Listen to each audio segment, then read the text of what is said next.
So this is the book I'm currently reading.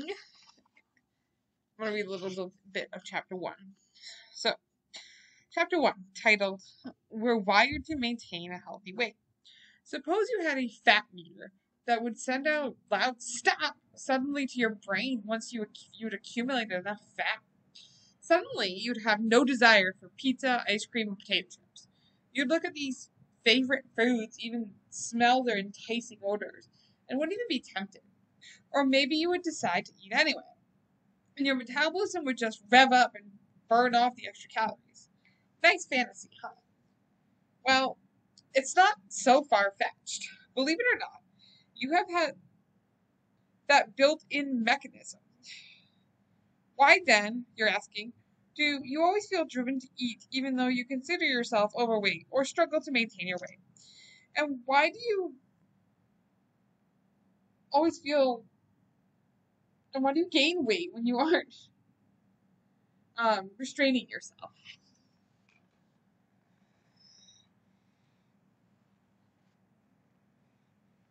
Right? So, well, maybe your meter is broken, or maybe it's an alarm. Its alarm isn't loud enough to trigger a reaction from your brain. And that's too bad, because this mechanism is so powerful that people for whom it works never have to fight the temptation to eat when they're not hungry. Remaining at a healthy weight comes naturally to them. It's not something they have to work at through deprivation diets and long hours at the gym. Unfortunately for too many of us, this potent weight regulation system has gone awry. Food still tempts us long after our caloric need is satisfied, and extra calories result in packing on extra pounds. Our bodies no longer know how to regulate its set point, the level that is biologically ideal for us. But don't worry, by the time you finish this book, you will have learned how to reset this powerful mechanism so that your body can naturally achieve its healthiest weight. You'll have to eat normally without thinking about calories, allowing your hunger, fullness, appetite levels to regulate what and when you eat in a remarkably efficient mechanism. Eating will be simple and enjoyable.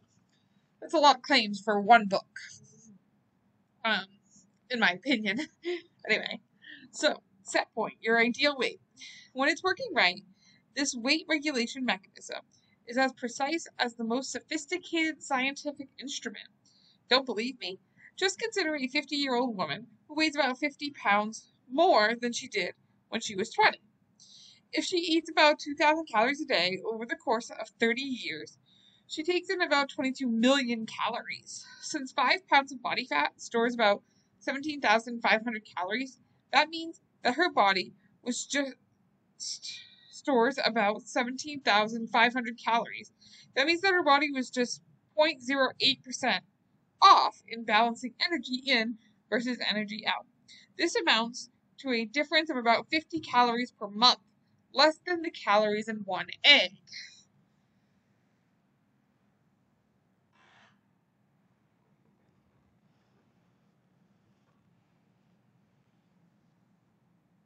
In other words, her energy balance was regulated with a precision greater than 99.9%. How many things in life can you say this about? Certainly, there's no way you can be as precise by trying to exert your own willpower over what you eat, how much you exercise. Until recent decades, adult weight stability over long periods of time was the norm, and as an effortless process. One 1970s research study showed that the average weight of a 60-year-old man was only 4 to 5 pounds more than the average 30-year-old man. That kind of weight maintenance is no accident. So why fight? Give up counting calories and trying to control your eating through dieting. Instead, let your body do the regulating for you. I promise, it'll have far better results. The healthy weight that your body aims for is called your set point weight. Think of it as a preferred temperature on a fat thermostat. Like any thermostat, this one can be set at whatever point is most comfortable. The system then works tirelessly to do anything it can to bring your body into alignment with that point. It acts like a biological force. The further you go from the center, the stronger the pull to get you back to the comfortable range. This system only works if we let it. However, if you keep jiggling with the thermostat via diets, the mechanism breaks down. This jiggling is like a power struggle to wrest control away from your body's innate weight regulation mechanism. And in the end, it only makes your body fight harder to retain control. These results. Your body forces you to not only regain any weight you've lost, but you even pay a penalty with extra weight gain at a set point now set higher to protect against future diets. Rather than continuing to engage in this weighty battle with your body, you could declare a truce and join forces with it to help achieve a healthy, natural weight. You'll find that you become less interested in eating when you are full. And your body itself will make up for those occasional party overindulgences without you having to deliberately deny yourself. Your body, a weight control freak. Let's look more closely at what a control freak your body is when it comes to maintaining the right level of body fat. To better understand this concept, we need to take a closer look at your body's weight regulating bag of tricks. Picture this. You're out for an afternoon stroll, enjoying the warmth of the sun on your back. It's actually a bit too warm, so your body's automatic cooling system kicks in, and you start to sweat, which reduces your core temperature and you feel colder. Well, feel cooler. Suddenly, dark clouds cover the sun, and you feel too cold again. Your body's automatic thermostat kicks in. The hairs rise on exposed body parts to trap air, goose pimples appear, and you begin shivering, all of which increases your temperature. Do you control any of this? Of course not. Like breathing and digestion, these regulatory actions are governed by your automatic nervous system, which works in the background without any conscious thought. All of these systems are designed to maintain homeostasis or balance throughout your body. Your body's attempt to maintain homeostasis is one of the most fundamental concepts in biology. Many physiological variables, such as oxygen levels, carbon dioxide levels, blood volume, and body blood sugar, are tightly regulated under this system. For each, your body sets a certain range with various physiological mechanisms, preventing disastrous dips and curves. The amount of body fat you have is similarly tightly regulated. More than 50 years of research proves that your body tries to maintain your fat at a level at which you are designed to function best. Your body is strongly invested in helping you maintain this healthy and relatively consistent weight, and it has amazingly efficient mechanisms in place to pull off this feat. Unfortunately, recent lifestyle and environmental changes mess with this programming. We further throw the system off when we try to take control of through dieting. The result? Escalating weight. Understanding homeostasis. The chief rule of your weight set point is your hypothalamus, a small region of the brain that acts as an intermediary between your brain and your body.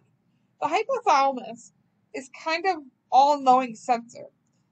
It picks up on sensations like the delicious smell from the just baked cheese pizza, the burn you got on the roof of your mouth from biting into that pizza too quickly, and that overstuffed feeling from scarfing down too many pieces of that said pizza. It's also tuned into body states you're not aware of, like how much body fat you have at any given moment.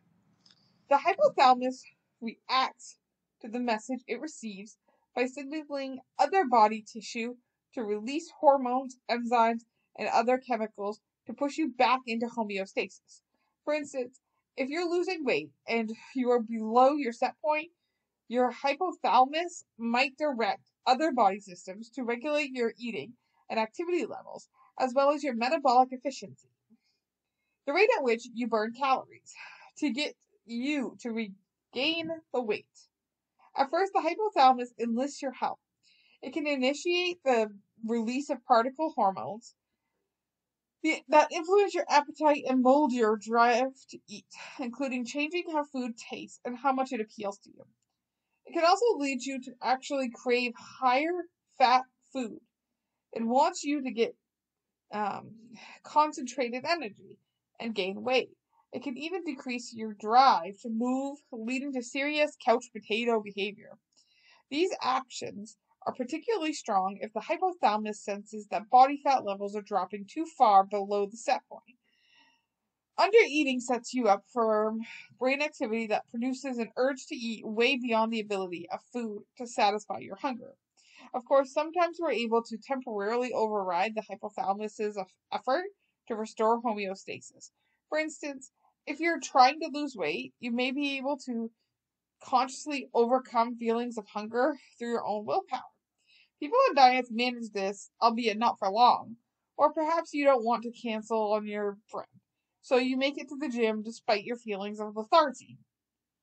So then, your hypothalamus gets more aggressive, affecting systems beyond your conscious control. You may feel cold, a sign your body is trying to conserve energy by sending less blood to the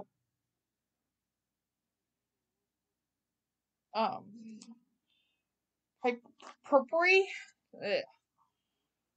reducing your metabolic rate. Or you might feel sluggish, another sign that your metabolism has slowed. Conversely, you may feel hot after you eat a big meal because your brain has boosted the metabolic effects of food to help your body burn off extra calories. Need some convincing that your body, not you, is really in control? Consider some of the following studies. So now we're getting into some studies. The first study is called Of Rats and Set Points. Some strains of rats have higher weights than others. Observing their growth, scientists determined that genetically heavier strains of rats ate more than the thinner rats during their adolescence and early adulthood until they settled into a stable set point weight. Once they reached their set point, they ate amounts similar to their thinner rats. Ordinarily, adult rats, given unlimited access to food and opportunity for exercise, maintain a stable set point weight. If food is restricted and then provided again, the rat knows how much to eat to return to its set point weight. Fat, thin, or somewhere in between, it didn't matter. The rat returned to its set point weight once food was accessible again. When a rat is hungry. To examine the role of the hypothalamus in set point control, early researchers used two sources of evidence. Both involved placing an electrode directly into the brain of a laboratory rat. The electrode either damaged that section of the brain, so it no longer functioned, or stimulated that section of the brain to produce more neural activity. The researchers found on two sections of the hypothalamus they identified as playing a large role in eating behavior: the lateral hypothalamus and ventral medial hypothalamus. When the lateral hypothalamus was damaged and dysfunctional, the rats refused to eat and eventually died. But when the lateral hypothalamus was electrically stimulated and turned on, the rats ate even if they were full and got fat. This behavior led scientists to conclude that the lateral hypothalamus housed the hunger center. Turn it on and we want to eat. Turn it off and we're no longer hungry. In another experiment, the scientists again created lesions in the lateral hypothalamus, damaging the appetite center, although the rats again stopped eating and lost weight. This time, the scientists force-fed them to keep them alive. Eventually, the rats started eating on their own. At some point, their weight stabilized, although at a much lower level than before the lesion. In other words, they now had a lowered set point. In other experiments, scientists examined how the rats expended energy after losing weight due to the destruction of the lateral hypothalamus. They hypothesized that if a rat's set point was reduced, the rat's body would try to maintain a lowered set point and resist weight loss or gain. In fact, that's just what happened. When the rats with the lateral hypothalamus lesions were force-fed to gain weight to their previous levels, the metabolic rate increased substantially, so they burned more calories. In other words, restoring their old weight caused their body to use mechanisms to get them back to their new set point weight. Conversely, reducing their weight from the lower levels they were already maintained caused a sharp decline in the metabolic rate so they could conserve calories and return to their set point. Fat or thin, it didn't matter. All rats returned to their set points. So, what that is saying, essentially, is a lot of the dieting is actually hurting us because we're getting our brains have already been put to a set point. So as soon as we got to that set point, early adulthood, and now our bodies are constantly saying, I'm hungry, even when we're not, and we're gaining weight.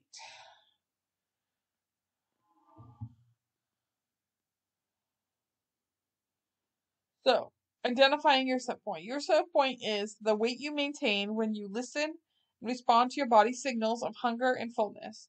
The weight you maintain when you don't fixate on your weight or food habits. And it's the weight you keep returning to between diets. That is how you identify your set point rate.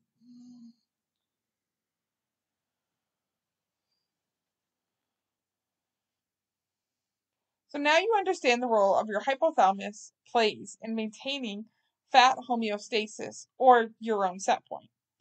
But just how does the hypothalamus learn what's going on in the weight department? After all, it's not like it forces you to weigh yourself every day. To answer this question, scientists turned to a strain of mice called OB/OB mice, with a genetic mutation that kept them fat, eating too much, exercising too little, and burning calories very slowly. If you put them in cages with other mice living under the same environmental conditions, the OB/OB mice stayed fat while the others stayed slender. To find out why, scientists sewed a OB/OB mouse to a normal mouse, allowing the mice to share the same blood. The result was the fat mouse returned to an average weight, suggesting that something in the blood of the thinner mouse played a role in weight regulation.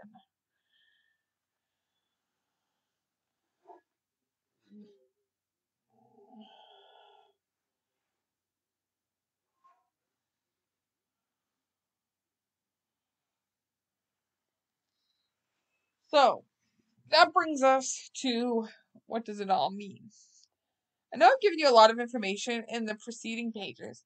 If you need a little help assimilating it all, here's a cheat sheet. Your fat cells are not just dumb sacks of lard. They are active organs and send chemical messages to help to regulate many body functions. Your brain receives moment-to-moment messages from your fat cells, so it is well informed about how much energy is in your fat stores. Your brain also receives moment-to-moment messages from your digestive tract, making it well informed about your overall nutritional status. Your brain also receives signals stimulating from physical activity, emotions, sleep patterns, and other going on. Your brain assimilates this wealth of information and in response produces chemical messages and nerve responses that regulate your appetite and metabolism, affecting not only when you experience hunger, but also what foods appeal to you and how much food it takes to make you feel full. Although you're not aware of these chemical changes, they drive your behavior, moving you toward the table or instructing you to turn down seconds. Your body likes to maintain the status quo to keep your weight relatively stable. This range of stable weight is called your set point. Your body strongly protects against dipping below your set point. Though most people's bodies are relatively less aggressive at preventing them from rising above their set point. In other words, weight gain is relatively easy at the same time that weight loss may not be possible. When you lose weight and threaten this system, your body may react by raising your set point, protecting against future threat. Your body maintains whatever it perceives as an adequate amount of fat storage to protect itself. How much fat protection your body requires, your set point, is the result of a complex interplay of genetics and the lifestyle choices made today as well as in the past, and is ultimately linked to your current weight. This in turn leads to a catch-22. Your body wants to maintain the status quo and is stubbornly resistant to change. When you lose body fat, the very loss of fat proceeds to reclaiming it. So losing weight in and of itself is counterproductive to maintaining weight loss. We shouldn't be too surprised that weight loss is so rarely maintained. So then the question becomes, what's my set point? Unfortunately, there's no magic formula or laboratory test to determine your set point, nor is there any objective way to figure out how tightly yours is regulated. Scientists estimate that the average person has a set point range of about 10 to 20 pounds, meaning at any given time there is a 10 to 20 pound range at which your body will be comfortable and not resistant attempts to change.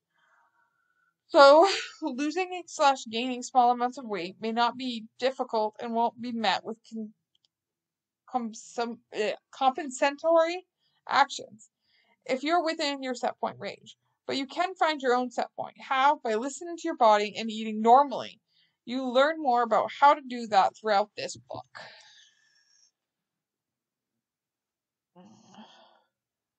So that's all I'm going to read for today. I'm going to get back to it a little bit about set points here.